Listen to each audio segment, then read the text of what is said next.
बस्ती में पढ़ो, शहर में पढ़ो, बयाबान में पढ़ो। बस्ती में पढ़ो, शहर में पढ़ो, बयाबान में पढ़ो, और दीवार गिर जाए तो मैदान में पढ़ो। ये बेखबर नजूमी क्या बताएंगे तुझे? ये बेखबर नजूमी क्या बताएंगे तुझे? अगर जानना है कल क्या होगा तो कुरान में पढ़ो। अस्सलामु अलैकुम प्यारे दोस्तों, आज आप लोगों के लिए एक ऐसा वीडियो लेकर आए हैं जिसको सुनने के बाद और देखने के बाद यकीनन हर एक मुसलमान का चेहरा गुलाब की तरह खिल जाएगा। हर एक मुसलमान जो अपने आका से मोहब्बत करता है और अपने आका के सबसे बड़े मोजिजे कुरान करीम से मोहब्बत करता है, यकीनन उसका चेहरा खिल जाएगा। प्यारे दोस्तों, हर एक मुसलमान के लिए एक बड़ी प्यारी वीडियो लेकर आए हैं। हर एक मुसलमान, हर एक कुरान के चाहने वाले के लिए एक बड़ा ही खूबसूरत वीडियो लेकर आए हैं। और उन लोगों के लिए जो इस्लाम से नफरत करते हैं, मुसलमानों से नफरत करते हैं और कुरान को कभी जलाने की कोशिश करते हैं, कभी फाड़ने की कोशिश करते हैं, कभी बेहुरमती करने की कोशिश करते हैं, उन लोगों के लिए ऐसा झटका लगने वाला है। उनको 440 का झटका लगने वाला है। उनके सीने पर सांप लौटने वाला है।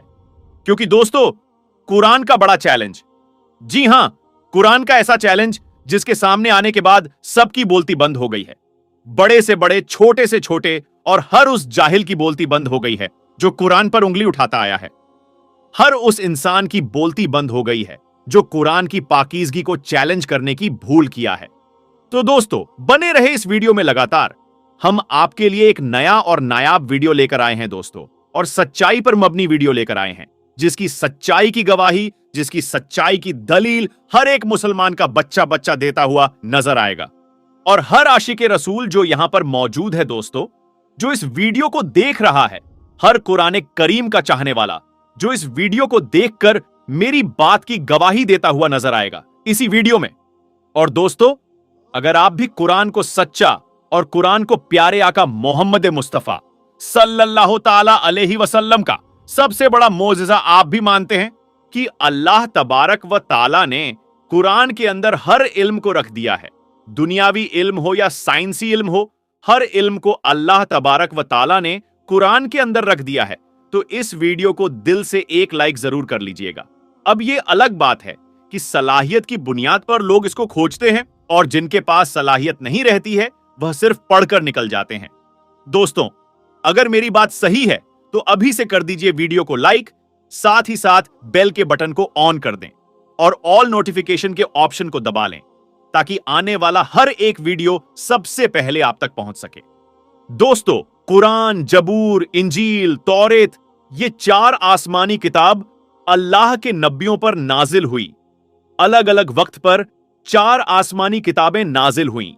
लेकिन दोस्तों, एक किताब ऐसी भी है जिसकी हिफाजत की गवाही, जिसकी हिफाजत का जिम्मा खुद खालिक कायनात अल्लाह तबारक व ताला लेता है। वह कौन सी किताब है और वह किताब फिर अपने को झुठलाने वाले लोगों को कैसे चैलेंज करता है, आगे हम आपको बताने वाले हैं। उससे पहले दोस्तों, आपने देखा होगा हालिया दौर में मुसलमान जिस तरीके से पूरी दुनिया के अंदर फैल रहे हैं, इस्लाम जिस तरीके से पूरी दुनिया के अंदर फैल रहा है, यह चीज कुछ लोगों को पच नहीं रही है। और वह इस्लाम और मुसलमानों के बुग़्ज़ में आकर इस्लाम और मुसलमानों से एक तरीके से डर के वह उल्टी सीधी हरकतें कर रहे हैं। कहीं मुसलमानों को सताने का काम हो रहा है तो कहीं मुसलमानों को दबाने का काम हो रहा है, कहीं कुरान करीम को जलाने का काम हो रहा है और कहीं कुरान करीम को फाड़ने का काम हो रहा है। दोस्तों, आने वाले वक्त में और पिछले वक्त में आप लोगों ने देखा है कि कुरान करीम से बुग़्ज़ उठाकर, कुरान करीम से हसद खाकर कैसे लोगों ने कुरान करीम की बेहुरमती करने की कोशिश की है। दोस्तों, कुछ साल पहले आपने देखा होगा हिंदुस्तान के गुजरात के अंदर से एक वीडियो वायरल हो रहा था सोनू डांगर का। आपने देखा दोस्तों, उसमें कैसे एक औरत कुरान की बेहुरमती करती हुई नजर आ रही थी, कुरान को फाड़ने की कोशिश कर रही थी।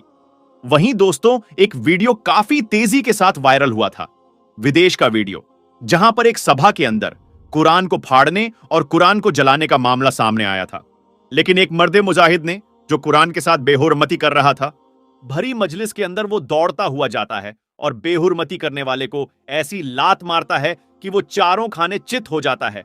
और उस इंसान को जब अरेस्ट किया जाता है तो दुनिया भर की मुस्लिम कंट्री उसकी हिफाजत के लिए, उसके तहफ़्फ़ुज़ के लिए साथ आ जाते हैं। लेकिन दोस्तों, ये इंसान ही नहीं बल्कि कुरान की हिफाजत का जिम्मा खुद अल्लाह तबारक व ताला ने लिया है। कुरान की हिफाजत का जिम्मा अल्लाह तबारक व ताला ने खुद लिया है दोस्तों।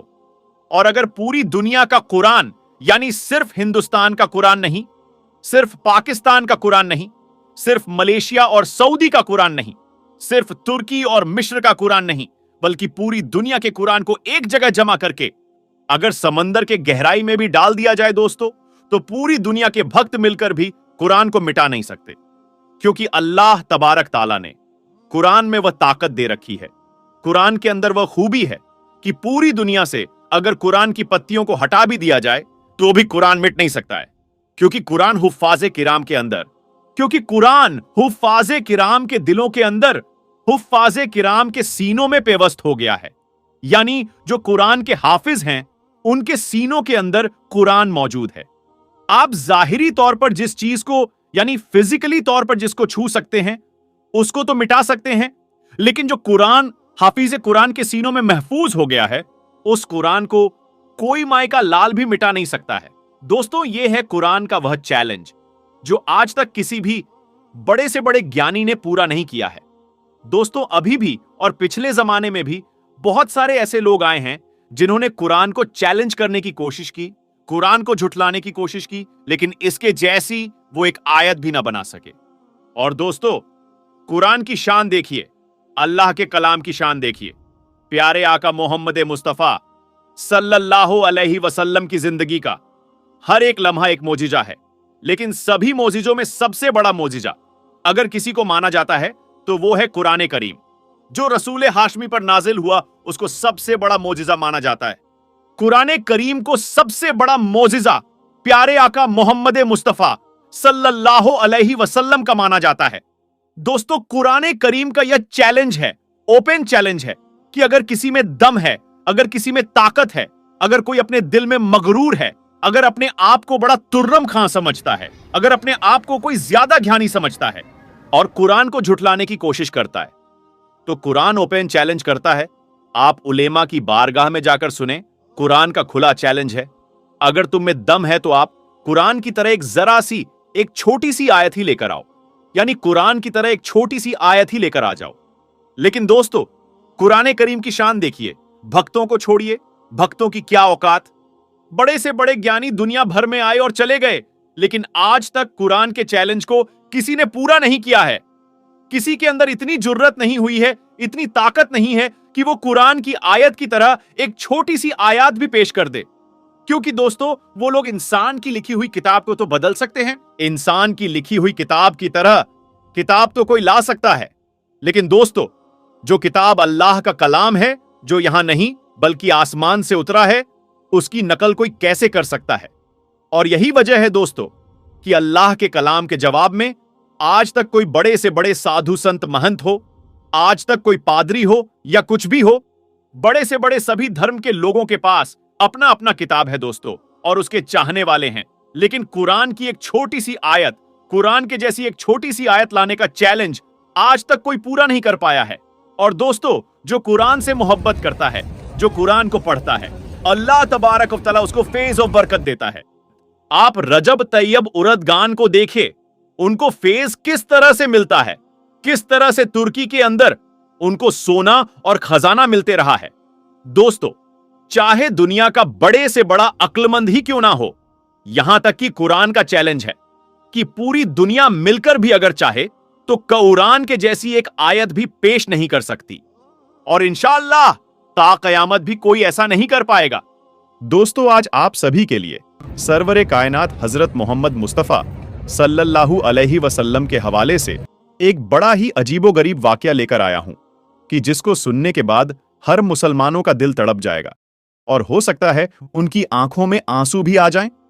प्यारे दोस्तों, जैसे कि हम सभी जानते हैं कि मजहबे इस्लाम के अंदर औरतों को पर्दे का हुक्म है, और ऐसा नहीं है कि सिर्फ औरतों को है, बल्कि मर्दों को भी अपनी नजरें झुका के रखनी चाहिए। तो प्यारे दोस्तों, आज का जो वाकया है वह इसी हवाले से है। आप सभी को बता दें, रिवायत में आता है कि एक सहाबी रसूल जो ज्यादातर अपना वक्त हुजूर के पास गुजारा करते थे, और अगर हुजूर को कोई पैगाम भेजना हुआ करता था तो वह हजरत सलाबा रजी अल्लाहु अन्हु को बता दिया करते थे, और हजरत सलाबा रज़ियल्लाहु अन्हु उस पैगाम को जाकर बता दिया करते थे। दोस्तों, ऐसे ही वक्त गुजर रहा था। फिर एक दिन प्यारे मुस्तफ़ा सल्लल्लाहु अलैहि वसल्लम ने फरमाया, ए सलाबा, मेरा एक काम है, उसको करके आ जाओ। तो प्यारे दोस्तों, हुजूर की बात सुनने के बाद हजरत सलाबा अपने मकसद में निकल गए, यानी हुजूर के काम से बाहर निकल गए। जब वह रास्ते से गुजर रहे थे तो वह एक घर के सामने से गुजरे और उस घर के दरवाजे के ऊपर पर्दा लगा हुआ था।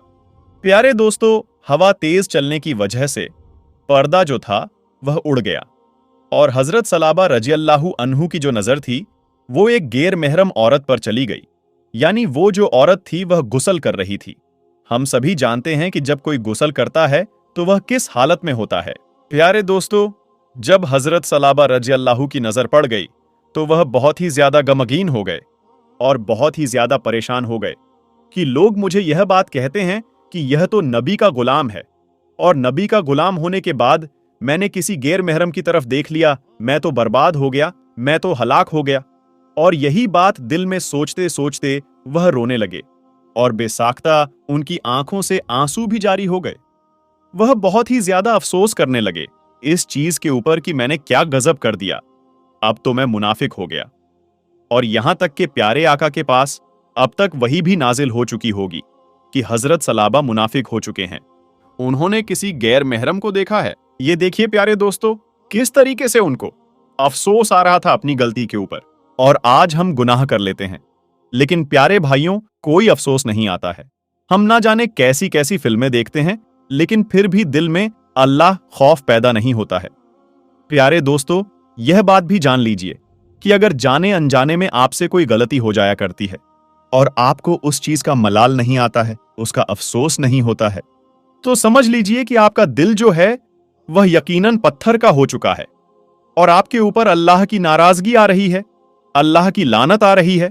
प्यारे मुसलमान भाइयों, हजरत सलाबा जो थे वह बहुत ही ज्यादा सदमे में आ गए, बहुत ही ज्यादा अफसोस करने लगे। फौरन ही हजरत सलाबा रज़ियल्लाहु अन्हु ने अपने दोनों हाथों को उठाया और अल्लाह की बारगाह में अर्ज करने लगे, ऐ अल्लाह, मैंने बहुत बड़ा गुनाह कर दिया। लोग मुझे नबी का गुलाम बताते हैं, लोग मुझे आशिक रसूल बताते हैं, और एक आशिक रसूल होने के बाद, एक नबी का गुलाम होने के बाद मैंने किसी गैर महरम को देख लिया, मैं बर्बाद हो गया। ए मेरे प्यारे अल्लाह, तू चाहे जितनी चाहे मुझे इसकी सजा दे देना, लेकिन मेरे महबूब यानी सरवरे कायनात हजरत मोहम्मद मुस्तफ़ा सल्लल्लाहु अलैहि वसल्लम को इसकी खबर ना होने देना। मैं नहीं चाहता हूं कि मेरे महबूब को यह बात मालूम पड़े और मेरे महबूब का दिल टूट जाए। प्यारे दोस्तों, साहबाए किराम को कितना ज्यादा ख्याल था हुजूर का, और आज हम पल पल गुनाह करते हैं और हुजूर को नाराज करते हैं, उसके बाद भी हम अफसोस नहीं करते हैं। लेकिन प्यारे दोस्तों, हजरत सलाबा रज़ियल्लाहु अन्हु असल में वो आशिक रसूल नहीं कि जिनकी अगर हम मिसाल देना चाहें तो दे नहीं सकते। आप सभी को बता दें, वो बहुत ही ज्यादा परेशान हो गए और वह फौरन ही वहां से भागते हुए मदीना मुनव्वरा की बिल्कुल किनारे पहुंच गए, जहां पर एक पहाड़ मौजूद था, और वहां एक गार के अंदर जाकर आप बैठ गए और वहां आप जाकर बेसाख्ता रोने लगे। प्यारे दोस्तों, जब कुछ वक्त गुजर गया तो प्यारे आका ने फरमाया कि हजरत सलाबा को मैंने काम के लिए भेजा था, वह अब तक नहीं आए हैं। तो यह बात सुनने के बाद जितने भी सहाबाए किराम थे वह यह बात कहने लगे, हुजूर, हमने भी उनको नहीं देखा है। तो प्यारे दोस्तों, उसके बाद हुजूर ने बोला कि उनको तलाश करो। हर जगह तलाश किया गया, लेकिन वह कहीं नहीं मिल रहे थे। यहां तक कि एक हफ्ता गुजर गया, उसके बाद भी वह कहीं नहीं मिले। प्यारे मुसलमान भाइयों, इसी तरीके से एक महीना गुजर गया और हजरत सलाबा रज़ियल्लाहु अन्हु का कोई पता नहीं चल सका। फिर एक दिन अचानक सहाबाए किराम जो थे वह जंगल के उसी पहाड़ की तरफ से गुजरे तो उनको वहां एक चरवाहा मिला और उनसे जाकर सहाबा ने यह बात पूछी कि हजरत सलाबा के बारे में जानते हो, और उनकी निशानियों के बारे में भी बताया कि वह इस तरीके से दिखते हैं, इतना कद है और उनकी उम्र इतनी है। इस तरह सहाबा किराम ने बताया। प्यारे दोस्तों, यह बात सुनने के बाद चरवाहा जो था वह यह बात कहने लगा, जरूर तुम उसके बारे में बात कर रहे हो जो इस पहाड़ी की गाड़ के अंदर रात दिन रोता रहता है, और जब वह रोता है तो हमारे दिल को तकलीफ होती है, यानी वह इस कदर रोता है, उसकी आंखों से इस कदर आंसू जारी होते हैं कि हमें देखा पार नहीं लगता है। और वह बताता है कि उसने एक बहुत बड़ा गुनाह कर दिया है और वो उस चीज के लिए बड़ा ही शर्मिंदा है। और वह रोजाना दिन में पहाड़ से नीचे उतरता है और बकरी का दूध पीता है और पीते पीते भी रोता है और रोते रोते फिर से वह पहाड़ पर चला जाता है और फिर वो सारी रात और सारा दिन रोता ही रहता है। ना जाने उसे कौन सी तकलीफ सता रही है। उसके बाद सहाबाए किराम ने ये बात कही कि वो कब नीचे उतर के आता है। तो चरवाहे ये बात बोली कि अभी कुछ देर में आने ही वाला है। तो प्यारे दोस्तों, सहाबा किराम जो थे वह किसी एक कोने में जाकर खड़े हो गए और उनका इंतजार करने लगे। तो जब हजरत सलाबा रजियल्लाहु अन्हु पहाड़ से उतर के नीचे आए बकरी का दूध पीने के लिए, तो वह तो पहले से ही रो रहे थे, लेकिन जब बकरी का दूध पीने लगे तो वह और भी जोर जोर से रोने लगे। उनकी देखकर ऐसा महसूस हो रहा था कि वह बहुत ही ज्यादा तकलीफ में है। उनका जिस्म जो था वह बहुत ही ज्यादा कमजोर हो चुका था। जाहिर सी बात है, जो रात और दिन रोए तो उसकी क्या हालत होगी। बहुत ही ज्यादा आप कमजोर हो चुके थे। प्यारे दोस्तों, जब सहाबा किराम ने इस मंजर को देखा तो फौरन ही हजरत सलाबा रजियल्लाहु अन्हु के पास गए और उनसे जाकर यह बात कही कि हमारे साथ चलिए। तो यह बात सुनने के बाद हजरत सलाबा रजियल्लाहु अन्हु ने यह बात कही कि नहीं, मैं नहीं जाऊंगा, मैंने एक बहुत बड़ा गुनाह कर दिया है। और सारा मंजर सुना दिया कि किस तरीके से मैंने एक गैर महरम को देख लिया और यकीनन अल्लाह की वही नाजिल हो चुकी होगी और मुझे मुनाफिक बता दिया होगा। मैं बड़ा ही गुनहगार हूं, मैं किस मुंह से आपके साथ चलूं। प्यारे दोस्तों, सहाबा किराम ने यह बात कही कि हुजूर ने बोला है। तो जैसे ही हजरत सलाबा रजियल्लाहु अन्हु ने यह बात सुनी कि हुजूर ने बुलाया है तो मैं कैसे मना कर दूं, तो उसके बाद हजरत सलाबा रजियल्लाहु अन्हु ने यह बात बोली कि मैं अभी नहीं जाऊंगा, जब हुजूर नमाज पढ़ा रहे होंगे मैं उस वक्त जाऊंगा। प्यारे मुसलमान भाइयों, जब नमाज का वक्त हुआ, जब हुजूर नमाज पढ़ाने लगे, तभी वह नमाज के बीच में पहुंच गए और नमाज में जो किरात की जा रही थी, जो सूरत पढ़ी जा रही थी, यानी पहले हुजूर सल्लल्लाहु अलैहि वसल्लम जो सूरत पढ़ रहे थे, उसका तर्जुमा कुछ इस तरीके से है कि तेरा रब इतना करीम है, फिर भी तू और कहीं चला गया था। दोस्तों, जैसे ही हजरत सलाबा रजियल्लाहु अन्हु ने यह बात सुनी तो उनकी छींक निकल गई और वो बेहोश हो गए। दोस्तों, उसके बाद हजरत सलाबा रजियल्लाहु अन्हु के जो घर वाले थे वह उनको उठाकर घर ले गए और वहां जाकर उनकी जो हालत हो गई वह बेसुध हो गई। यानी कहने का मतलब यह है कि उनका आखिरी वक्त आ गया। जब हुजूर ने नमाज को मुकम्मल कर लिया तो सहाबा किराम से पूछा कि क्या हुआ। तो सहाबा किराम ने बताया कि हुजूर, जब आप नमाज पढ़ा रहे थे, जब आपने वह सूरत पढ़ी तो वह सूरत को सुनने के बाद चीख मार के बेहोश हो गए। उनके घर वाले उनको घर ले गए। प्यारे मुसलमान भाइयों, उसके बाद प्यारे आका सरवरे कायनात नबी करीम हजरत मोहम्मद मुस्तफ़ा सल्लल्लाहु अलैहि वसल्लम हजरत सलाबा रजियल्लाहु अन्हु के घर तशरीफ ले गए और वहां जाकर हुजूर ने अपनी गोद में उनको उठाया। प्यारे दोस्तों, जब गोद में उठाया उसके बाद प्यारे आका ने हजरत सलाबा रजियल्लाहु अन्हु के बालों के अंदर हाथ घुमाए तो फौरन ही उनको होश आ गया और होश आता ही हजरत सलाबा रजियल्लाहु अन्हु ने यह बात कही कि हुजूर, मैं इस लायक नहीं कि मैं गोद में आ सकूं। मैंने बड़ा गुनाह किया है, मैंने आपको नाराज किया है, मैं मुनाफिक हो चुका हूं, मैंने किसी गैर महरम को देख लिया और यकीनन मुझे मालूम है कि आप नाराज हो चुके हैं। प्यारे दोस्तों, इसी दौरान अल्लाह की तरफ से वही नाजिल हुई और हजरत जिब्राइल अलैहिस्सलाम वहीं लेकर आए और आकर आपने यह बात कही कि अल्लाह ने हजरत सलाबा रजियल्लाहु अन्हु को माफ कर दिया है। प्यारे दोस्तों, जब यह बात उनके सामने आई कि अल्लाह ने उन्हें माफ कर दिया है तो वह हुजूर से कहने लगे कि हुजूर, आपने मुझे माफ कर दिया। तो हुजूर ने फरमाया कि हां, मैंने तुम्हें माफ कर दिया। तो मेरे प्यारे दोस्तों, यह बात सुनने के बाद वह बड़े मुस्कुराए और उन्होंने फौरन ही कलमा पढ़ा और उनकी रूह फौरन ही परवाज कर गई, यानी वह दुनियाए फानी को छोड़कर चले गए।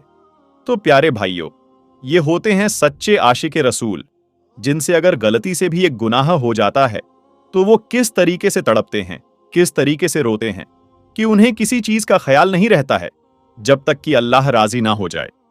और जिनके लिए अल्लाह की वही नाजिल हो जाए उनका क्या मुकाम होगा हम यकीनन तसव्वुर नहीं कर सकते। तो यकीनन प्यारे दोस्तों, इसलिए जिंदगी में हर वक्त यकीनन इस्तगफार पढ़ना चाहिए और अपनी गलती की माफी मांगते रहने चाहिए। जाने अनजाने में हमसे जो भी गलती हुई हो, अल्लाह उस गलती को अपने महबूब सल्लल्लाहु अलैहि वसल्लम के सदके में माफ फरमाए। प्यारे दोस्तों, उम्मीद है आपको ये वाकया पसंद आया होगा। वीडियो के अंदर अगर आपको हमारी कोई बात पसंद आई है तो आप हमें कमेंट करके बता सकते हैं। वीडियो पसंद आए तो वीडियो लाइक कर दीजिएगा और ये वीडियो जितना ज्यादा हो सकेगा उतना शेयर कर दीजिएगा। और गुजारिश करेंगे कि अगर अब तक आपने हमारे YouTube चैनल को सब्सक्राइब नहीं किया तो जल्दी से सब्सक्राइब कर लीजिए। साथ ही भी साथ ऑल नोटिफिकेशन को भी दबा लें ताकि आपको हर नई वीडियो की नोटिफिकेशन मिल सके।